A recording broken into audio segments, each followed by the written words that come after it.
نواسوں کے لیے نبی کریم کی محبت اور شفقت کا اظہار۔ حضرت محمد نے فرمایا، حسن اور حسین دنیا کے تمام جوانان جنت کے سردار ہیں۔ ترمذی۔ حسین مجھ سے ہے اور میں حسین سے ہوں۔ ترمذی۔ حسن اور حسین کے ساتھ کھیلنا۔ نبی کریم حسن اور حسین کو اپنے کندھوں پر اٹھاتے اور ان کے ساتھ کھیلتے۔ ایک مرتبہ جب نبی خطبہ دے رہے تھے تو حسین مسجد میں آئے۔ وہ ٹھوکر کھا کر گرے تو نبی منبر سے اتر کر انہیں اٹھایا اور اپنی گود میں بٹھا لیا۔ مسند احمد۔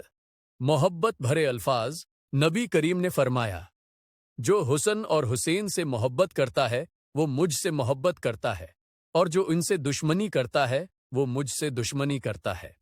مسند احمد۔ حضرت حسن اور حسین کے ساتھ نماز۔ ایک بار نبی سجدے میں تھے اور حسین ان کی پشت پر چڑھ گئے۔ نبی نے اپنا سجدہ طویل کر دیا تاکہ حسین کو کھیلنے کا موقع ملے۔ جب صحابہ نے اس بارے میں پوچھا تو نبی نے فرمایا کہ میرا نواسہ میری پشت پر تھا، میں نے اسے کھیلنے کا موقع دیا۔ سنن نسائی۔ حضرت حسن کی مشابہت۔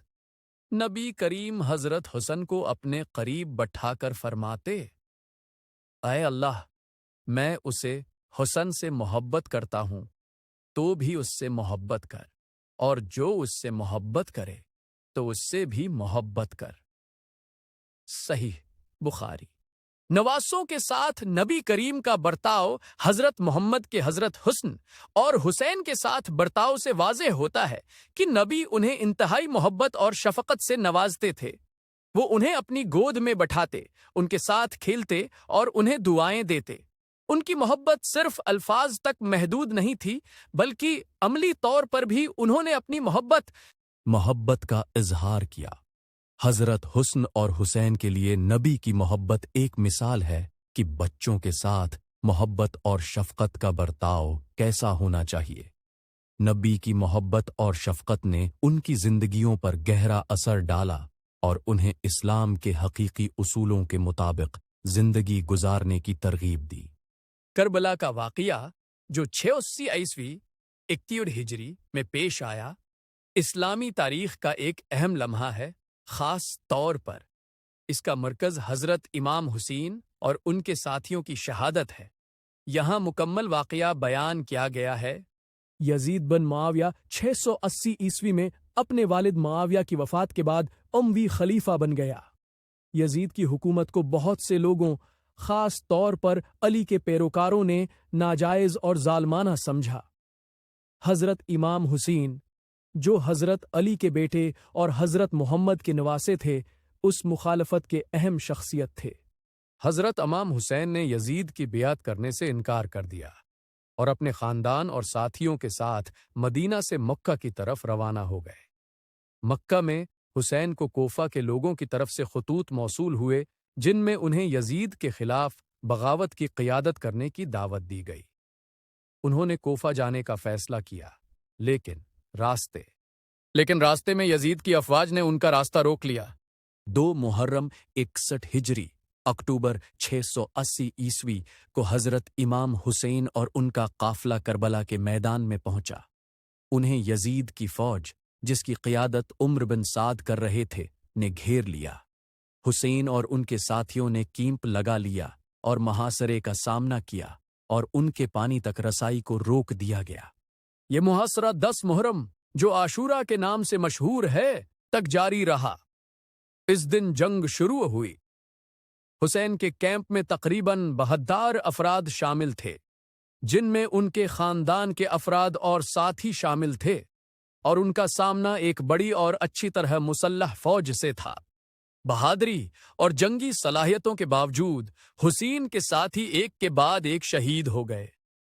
حسین خود بھی بہادری سے لڑے، لیکن بالآخر گھیرے میں آ گئے اور شہید ہو گئے۔ ان کے جسم کی بے حرمتی کی گئی اور ان کا سر کاٹ کر یزید کے پاس دمشق بھیج دیا گیا۔ حسین کے کیمپ سے خواتین اور بچوں کو قیدی بنا کر یزید کے دربار میں لے جایا گیا۔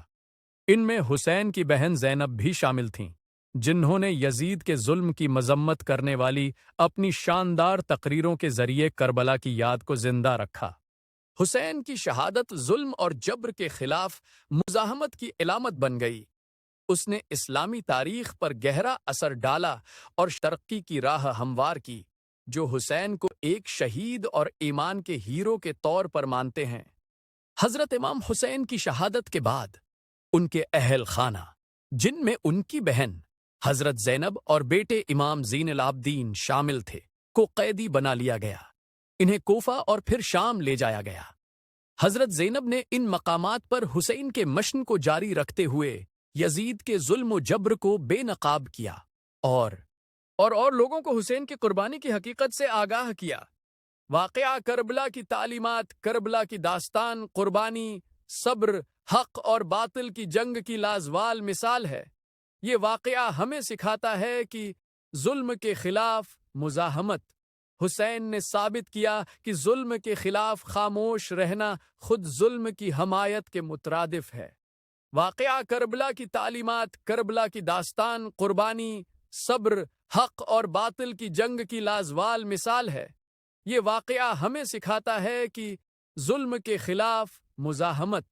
حسین نے ثابت کیا کہ ظلم کے خلاف خاموش رہنا خود ظلم کی حمایت کے مترادف ہے۔ صبر اور استقامت۔ کربلا کے واقعہ نے صبر اور استقامت کی ایک عظیم مثال قائم کی۔ اسلامی اصولوں کی حفاظت۔ حسین کی قربانی نے اسلامی اصولوں کی حفاظت کا درس دیا۔ حسین کی قربانی کا پیغام۔ حضرت امام حسین کی قربانی انسانیت کے لیے ایک پیغام ہے کہ حق اور انصاف کی راہ میں کسی بھی قربانی سے دریغ نہیں کرنا چاہیے۔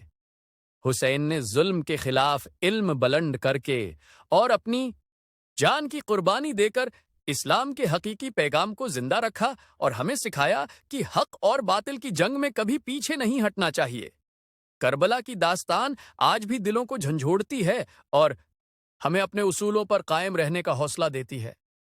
حسین کی قربانی نے اسلام کی تاریخ میں ایک نیا موڑ پیدا کیا اور یہ پیغام دیا کہ ظلم کے خلاف ہر دور میں حسین جیسے مجاہدین کی ضرورت ہے۔